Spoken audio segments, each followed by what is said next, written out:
Hello there YouTube, Devin here again, and sorry it's been a long time, but I have another helmet video for you.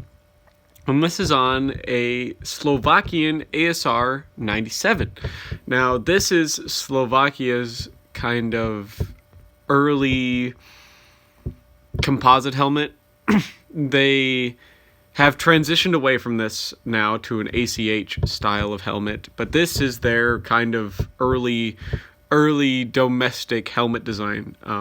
They did use shoe berths for a little while. Then they had these. They had shoe berths in UN service. Then they made these as their own domestic produced type of helmet. And then now they have transitioned to an ACH style of helmet. But this is a very interesting style of helmet. It is a Pazgat style of helmet, but it's got a bit of a different shape to it. And it has that very nice kind of Swiss kind of globbed paint finish that I really like. It's really, really durable stuff. It's very hard to wear off this kind of paint. It works super, super well. It is kind of shiny though, as you could tell, which is kind of the problem of it. This particular asr-97 has the Slovakian cross crest on the front, which is very, very cool. The rubber rim is intact. All the hardware is there. The liner is a little bit used, but for the age of this helmet and the condition of it overall, it's in pretty good condition. So it has a nice kind of flared bill, but unlike the Pazgat, the bill on this one is kind of more of a smoother transition. It sticks out about the same degree and at the same angle as the Pazgat, though not quite as vertical of a slope as the shoe berth has. The skirt on it is much more shallow, but it's the same kind of depth as the Pazgat overall.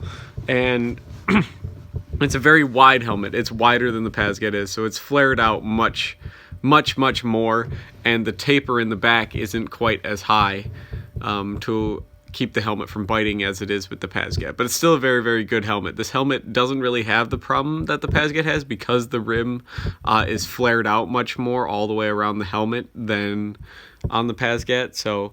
But that does kind of mean your helmet is going to be wider and a little bit more cumbersome and easier to bang on stuff, which it might be a instrumental factor as to why they transitioned to an ACH style of helmet, so they wouldn't have something quite as large.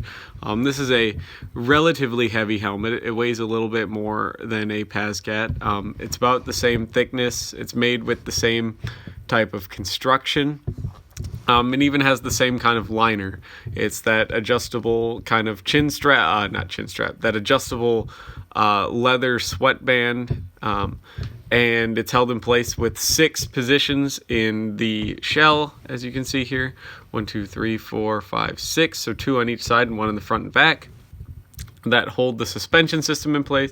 The suspension is adjustable for length of pull, and everything like that as far as depth goes, with a double looped tie up here to allow you to adjust it, and the sweatband is adjustable here in the rear with just your simple kind of buckle adjustment system for circumference, which is really, really good if you have live in a place that has multiple seasons, or your army operates in a place where there's multiple seasons, because it allows you to adjust the sweatband and the height and everything like that to allow you to wear a winter cap underneath it very, very comfortably. The chin strap is just your kind of traditional 3-point, has a cotton chin cup, much like the Pazgat had, except for not nylon. It is 3-point, as you can see here in the back. This little 3-point buckle right here is just held in place with a tab of cloth that is held in place by the rear screw right here. And the buckle itself is adjustable. You could adjust everything else with slider buckles very easily, very, very easy to use. The buckle is just a typical kind of push button pull key type release. It gives you a pretty secure, this buckle's used on a lot of kind of European helmets, and just helmets in general. You even see a lot of police helmets and stuff today with this type of retention system because it works and it's very easy to use with gloved hands. So, and then you have this kind of this is a Slavic design for the most part. You really only see these on helmets from this kind of place. I see a lot of these on like Croatian helmets and things like that too. This type of buckle adjustment, where you can do a lot of finite stuff with this, but it's all one piece. So rather than having to make a ton of buckles or anything like that, it's all right here. So you can adjust it very, very easily for length and everything like that, as well as height in one convenient piece, which saves manufacturing time and everything like that. So, which is nice. It does have a name written in it right here, as you can see, or something. I'm not sure what it is or what it means. I'm just assuming it's kind of a person's name.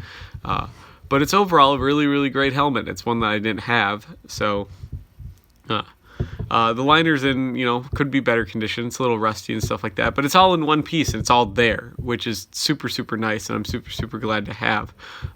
If you really wanted to get one of these helmets and replace the liner, you could just do that with a PASGAT liner. It's the same exact thing. So who knows, this helmet might get one of those someday, because it is so similar, and this one is kind of falling apart. But of course I'll keep the liner separate, just so that it doesn't wear out anymore. I'll put it in some place where it's not going to rust any further and stuff like that.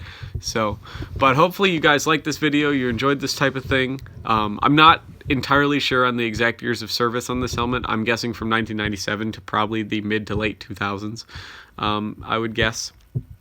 So about a 10-year track life on a helmet, which is, for most military technology, 10 years is a pretty good service life as far as the grand scheme of things goes.